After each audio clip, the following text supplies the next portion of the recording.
تو جیسے آپ سب لوگ جانتے ہیں یہ کوئی ایسی چیز نہیں ہے کہ جس کو چھپایا جا سکے یا جس کو سوشل میڈیا کے پر پروپیگنڈا کر کے اور اس کو اچیو کیا جا سکے۔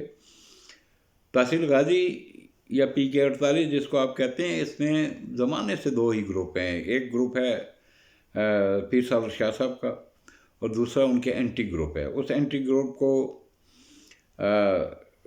کبھی نعمت شاہ صاحب اس میں الیکشن ان کے خلاف لڑتے تھے، پھر جناب اختر نواز خان نے ایک دفعہ الیکشن لڑا یہاں سے، پھر اس کے بعد اسلم یاد خان بھی پیر صاحب کے خلاف الیکشن لڑتے رہے، پھر ڈاکٹر بہادر شیر نے بھی الیکشن لڑا، اور اس کے بعد پھر جہازوں والے گروپ نے الیکشن لڑتے رہے۔ اور یہاں پر سب سے زیادہ کامیاب ترین یا سب سے زیادہ سال تک اگر حکومت کی ہے تو وہ فیصل زمان نے کی ہے، اور بلا شبہ میں آج بھی کہتا ہوں، اس کے باوجود کہ میں جہازوں والے گروپ کا انتہائی سخت ناقد ہوں، لیکن اس کے باوجود بھی میں یہ بات کہتا ہوں کہ آج بھی اگر 1 to 1 مقابلہ ہو تو فیصل زمان کو ہرانا جو ہے وہ جوئے شیر لانے کے برابر ہوگا، کیوں کہ ہمارے علاقے میں جو لوگوں کی ایک گروپنگ ہوتی ہے، اس گروپنگ کو توڑنا جو ہے وہ انتہائی مشکل ہوتا ہے۔ جیسے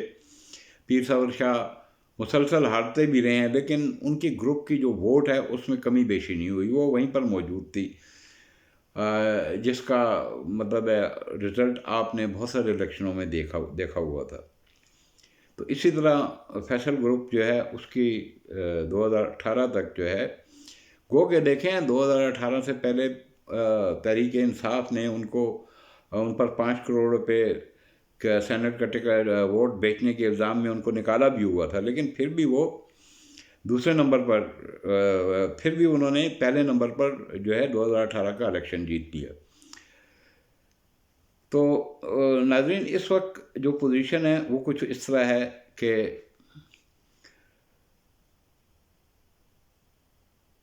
کھلبٹ ٹاؤن شپ، کانگڑا کالونی اور تقریباً 6 جو ہری پور کی طرف سے نئی جو یونین کونسل اس حلقے میں شامل ہوئی ہیں، وہاں کے اکثریتی ووٹ جو ہے 2018 میں وہ اٹھا لیے تھے گور نواز خان نے، اور اپنے فیصل زمان صاحب نے، جس کی وجہ سے ان دونوں کے ووٹوں کی تعداد جو ہے وہ کافی مطلب ایک اچھی خاصی تعداد میں ووٹ انہوں نے اٹھائے تھے۔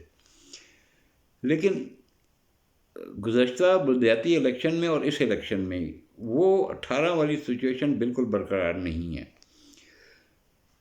اس وقت فیصل زمان کے مد مقابل جو وہاں سے کسی نے ووٹ لیے تھے تو وہ صرف ایک گور نواز خان تھے۔ وہاں پر قاسم شاہ نے بھی کوئی قابل ذکر ووٹ جو ہے اس وقت نہیں اٹھائے، لیکن اس دفعہ معاملات جو ہیں سارے حلقے میں کچھ عجیب سے ہیں، یا کچھ آپ ایسے سمجھ لیں کہ ایک سائڈ پر پاکستان مسلم لیگ نون یا پیر صابر شاہ گروپ کا ایک سالڈ ووٹ ہے جو اپنی جگہ پر قائم ہے، لیکن اس کے مقابلے میں جو پیر صابر شاہ صاحب کا مخالف گروپ کا ووٹ ہے وہ 3 حصوں میں تقسیم ہونے جا رہا ہے، جس میں ایک حصہ بدستور فیصل زمان، جو میرے خیال میں ہو سکتا ہے غلط بھی ہوں، یا ہو سکتا ہے میری بات کچھ لوگوں کو بری بھی لگے، کہ وہ آج بھی جو ہے ایک انتہائی مضبوط دھڑا ہے، اور مسلسل 1.5-2 سال سے اس گروپ کے جو چیئرمین ہیں حاجی عبدالرحمن صاحب، وہ مسلسل غازی میں موجود ہیں، اور وہ میدان میں سیاسی طور پر میدان میں جو ہے ہر وقت زندہ ہے، اور جہاں تک میرا خیال ہے کہ وہ اس دفعہ بھی ایک خاصی بڑی تعداد میں ووٹ پر اثر انداز ہوں گے، اور وہ بہت ٹھیک ٹھاک ووٹ لیں گے۔ اس کے بعد نمبر آ جاتا ہے گور نواز خان۔ گور نواز خان بھی اپنے جو ان کا آبائی حلقہ ہے، یعنی کھلبٹ ٹاؤن، کانگڑا کالونی وغیرہ ادھر کے سے، وہاں سے ایک خاصے ووٹ جو ہیں وہ لیں گے۔ اس کے بعد عدیل اقبال صاحب جو ہیں، جو پاکستان تحریک انصاف کے کینڈیڈیٹ ہیں، ان کا تعلق بھی جو ہے وہ کھلبٹ ٹاؤن شپ سے ہے، اور ایک بڑی فیملی کے ممبر ہیں، خاصے اثر و رسوخ والے ہیں اور خاصے پیسے والے لوگ ہیں. تو جہاں تک مجھے نظر آ رہا ہے وہ بھی وہاں سے ایک خاصے ووٹ جو ہیں وہاں سے وہ لیں گے. تیسرے نمبر پر فیصل زمان، چونکہ ایم پی اے رہ چکا ہے 18 سے لے کر ابھی تک، اور اس کا بھی وہاں پر خاصا اثر رسوخ ہے، کیونکہ ان کی فیملی کے شادی بھی وہاں سے ہوئی ہے، کچھ لوگوں کی، ان کے اس کے کزنس کی، تو وہ بھی ووٹوں کو تقسیم کرے گا. فیصل بھی ووٹوں کو تقسیم کرے گا. عدیل کا تو تعلق کھڑا ٹاؤن شپ سے ہے، تو لازمی وہ بھی تقسیم کرے گا ووٹوں کو. تو اب پوزیشن وہاں یہ ہے کہ پاکستان مسلم لیگ نون کا جو ووٹ ہے وہ تو صابر شاہ کو، یا آپ یوں سمجھ لیں پاکستان مسلم لیگ نون کو دے گا، اور وہ ووٹ بھی ایک قابل ذکر ووٹ ہے، وہ کوئی کم ووٹ نہیں ہے. اور جیسے مجھے پتہ ہے یا بتایا گیا ہے یا جو شواہد ہیں اس سے لگتا ہے کہ حامد شاہ نے پچھلے 2 سال سے خاصا وہاں پر ورک بھی کیا ہوا ہے، وہاں لوگوں کے ساتھ تعلق بھی پیدا کیے ہیں، اور وہاں پر ان کا بھی بہت ٹھیک ٹھاک اثر رسوخ ہے. اور وہ اس دفعہ وہاں سے پر امید ہیں کہ وہ وہاں سے ان تینوں کے مقابلے میں زیادہ ووٹ لے کے نکلیں گے. اب آ جائیے آپ، جو ہمارا پرانا حلقہ ہے تحصیل غازی کا، اس میں پوزیشن جوں کی توں ہے، اس میں کوئی فرق نہیں پڑا ہے. اس میں اب فرق جو ہے وہ یہ ہے کہ پہلے 1-1 مقابلہ پیر صابر شاہ کے گروپ کا اور جہازوں والے گروپ کا ہوتا تھا، جس میں جہازوں والا گروپ ان سے ووٹ زیادہ لے کے اور جیت جاتا تھا. لیکن اس دفعہ وہ پوزیشن ختم ہو گئی ہے. اس دفعہ یہاں بھی 3 حصوں میں ووٹوں کو تقسیم کیا جائے گا. ایک بڑا حصہ جو فیصل زمان لے گا، دوسرا حصہ گور نواز خان لے گا، تیسرا حصہ جو ہے وہ خاصی بڑی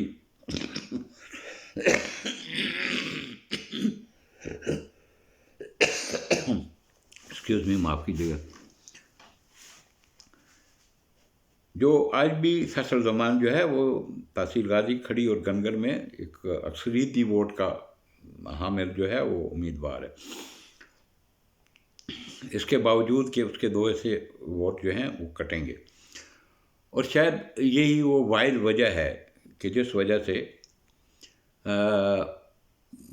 اس کو جیتنے میں جو ہے وہ رکاوٹ ہوگی. آپ لوگ ذرا تھوڑا سا پیچھے چلے جائیں. قاسم شاہ کے بلدیاتی الیکشن میں صرف ایک کینڈیڈیٹ کی وجہ سے جو ہے وہ خیام اسلام جو ہے وہ ہار گیا. اس کینڈیڈیٹ کا نام تھا ارم رشید تارخیلی، جس نے کم و بیش 2000 سے زیادہ ووٹ یہاں سے حاصل کیے تھے. اور آپ اگر اس رزلٹ پر نظر ڈالیں تو لگ بھگ اتنے ہی ووٹوں سے خیام اسلام جو ہے وہ ہار گیا. اور جس سے یہ ظاہر ہوتا ہے کہ اس حلقے میں کبھی بھی، جس کا میں خود بھی ایک گواہ ہوں، کہ پیر صابر شاہ کے جو گروپ کے ووٹ ہیں اور مسلم لیگ نون کا جو ووٹ ہے وہ نہیں ٹوٹتا. وہ اپنی جگہ پر 1985 سے لے کے آج تک ایک قائم ہے. اس میں نے کمی نہیں دیکھی. کچھ کبھی کبھی تھوڑا بہت اضافہ ہو جاتا ہے، لیکن بہرحال وہ ایک ایسا ووٹ ہے کہ جو ہر حالت میں اس گروپ کو ملتا ہی ملتا ہے. تو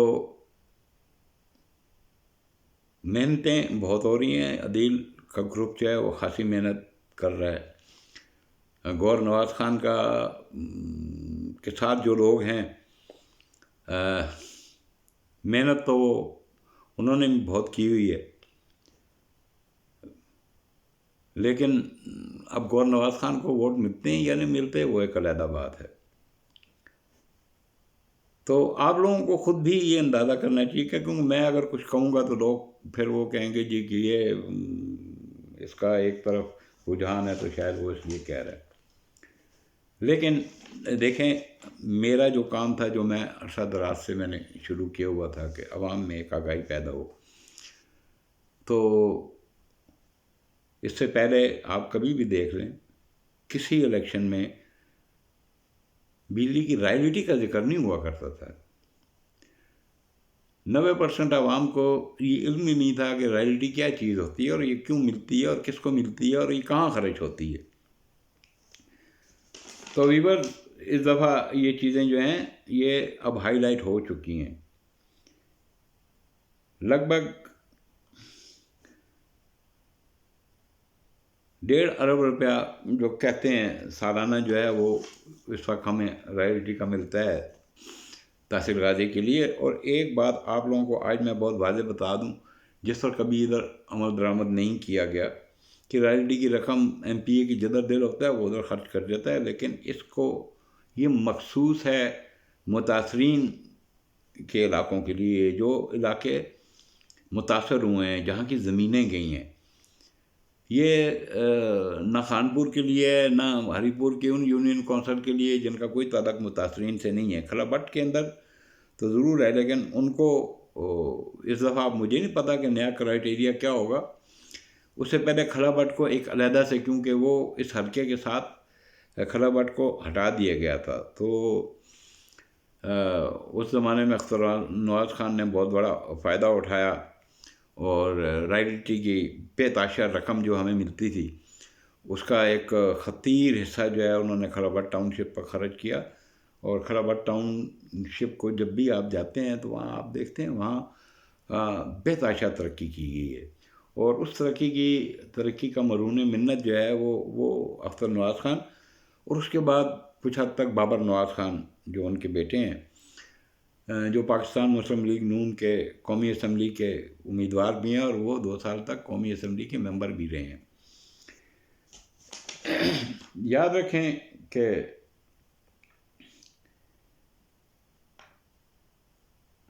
اس حلقے کو جو ضلع ہری پور میں ہے اس کو آج تک سب سے زیادہ فنڈنگ جو کی گئی ہے وہ ہمیشہ میاں نواز شریف کی حکومت نے کی ہے اور میاں نواز شریف ہی نے کی ہے.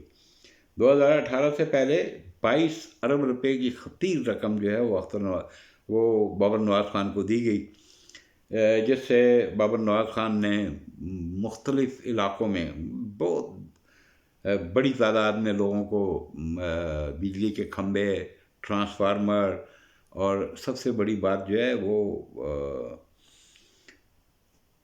گیس کی پائپ لائنز اور گیس دی گئی. گو کہ وہ ابھی تک سارا کا سارا مکمل نہیں ہے، کسی حد تک کئی لوگ شاکی ہیں کہ ہمیں وعدہ کیا گیا اور ملا نہیں. لیکن میں اس میں بابر نواز خان سے زیادہ یہاں کے پی کے کی حکومت کو دوش دوں گا کہ جنہوں نے مختلف رکاوٹیں ڈال کے فنڈ ہونے کے باوجود، سب کچھ ہونے کے باوجود عوام کو کچھ نہیں دیا.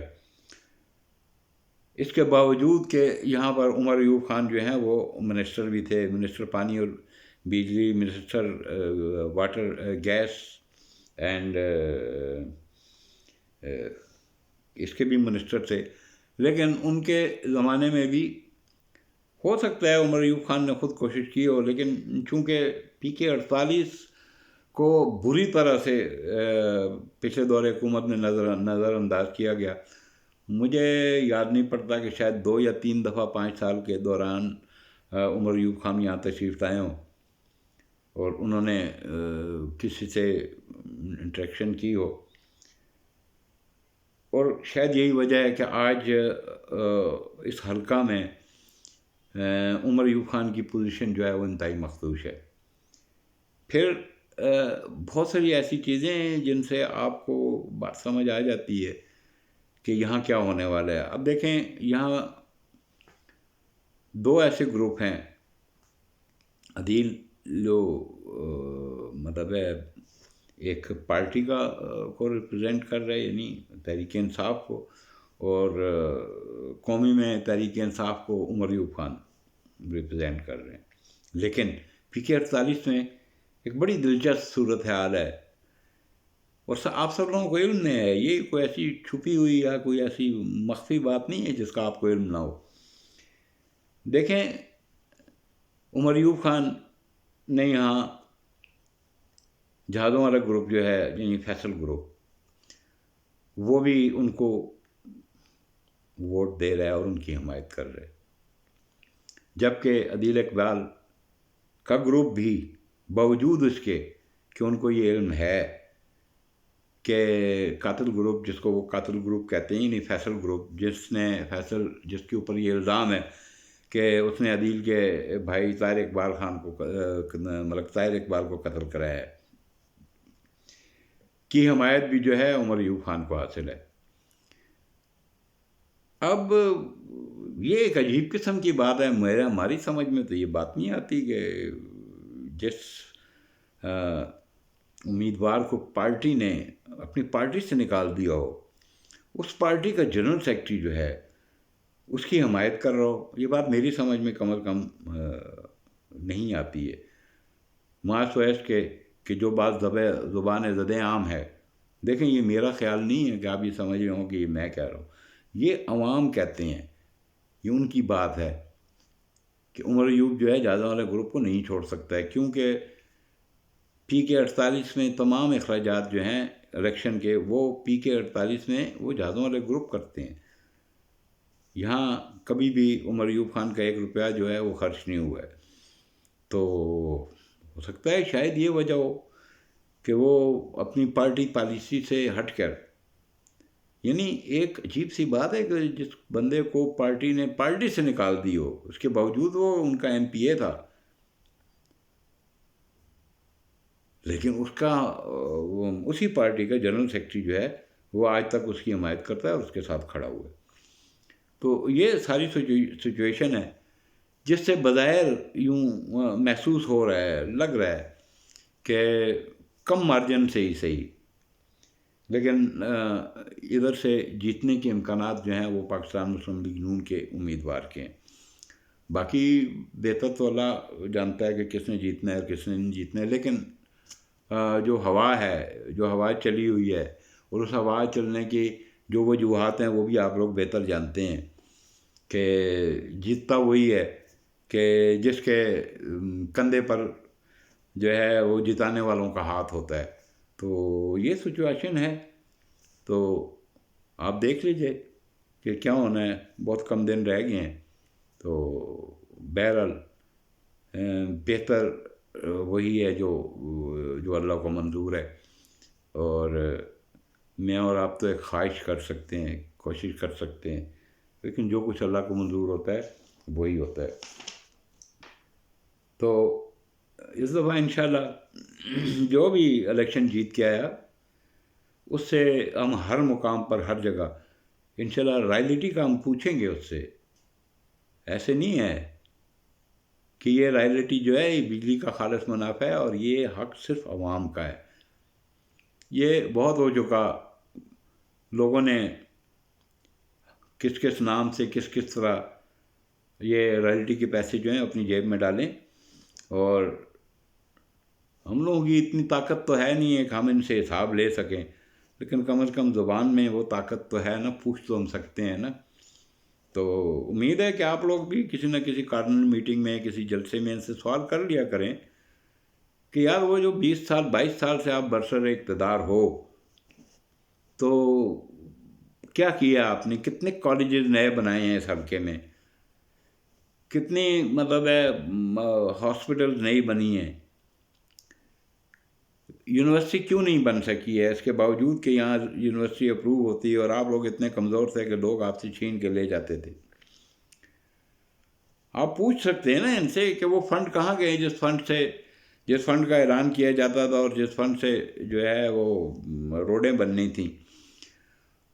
وہ جو روڈ آپ نے خالوں سے غازی تک بنائی ہے، وہ روڈ ایسی کیوں ہے؟ کیا وجہ ہے؟ یا کیوں وہ کھمبے ایسے ہیں جو تیز آندھی چلنے سے بھی گر جاتے ہیں؟ تو یہ چیزیں جو ہیں ان سے پوچھنے کی ہیں۔ یہ کل پرسوں یہ چیزیں آپ نے بلدیاتی الیکشن میں قاسم شاہ سے بھی پوچھنی ہے کہ شاہ صاحب آپ کو ہم نے ووٹ دے کے بٹھایا تھا، بتائیں آپ نے کیا کیا ہے؟ آپ سوال کرنا ہمارا حق ہے، اور وہ سوال ہم نے ہر ایک سے کرنے ہیں۔ وہ اگر کل حامد شاہ صاحب آتے ہیں تو ہم نے حامد شاہ صاحب سے بھی کرنا ہے، کل اگر فیصل زمان دوبارہ آتا ہے تو ہم نے اس سے بھی کرنا ہے، کل اگر عدیل اقبال آتا ہے تو ہم نے اس سے بھی کرنا ہے. کل اگر گوہر نواز خان آتا ہے تو ہم نے اس سے بھی یہ سوال کرنے ہیں. کیونکہ سوشل میڈیا میں جہاں ایک طوفان بدتمیزی ہے، جہاں سوشل میڈیا نے ہمارے کلچر کا بیڑا غرق کر دی ہے، وہاں سوشل میڈیا نے ایک ضرور فائدہ ہوا ہے کہ یہ آگاہی کا ایک ایسی چیز آ گئی کہ اس پر ہر بندہ بول سکتا ہے. عوام کو آگاہی ہو گئی ہے. اب عوام سے چیزیں چھپانا یا اس کے پیسوں کو چوری کرنا اتنا آسان نہیں رہا ہے. تو میرا اپنے تمام دوستوں سے، تمام ویلاگر سے، تمام جو لوگ سوشل میڈیا پر کام کر رہے ہیں، ان سے ایک ہی کوشچن ہے، ایک ہی سوال ہے کہ ہر روز نہیں تو دوسرے روز، تیسرے روز سوال کریں، پوچھیں کہ فنڈ کہاں گئے، رائلٹی کے پیسے کہاں ہیں، یہ رائلٹی کے پیسوں کا اگلے جیتنے کے بعد آپ کیا کریں گے، ہمیں آج بتائیں. تو سوال کرو گے تو کچھ ملے گا.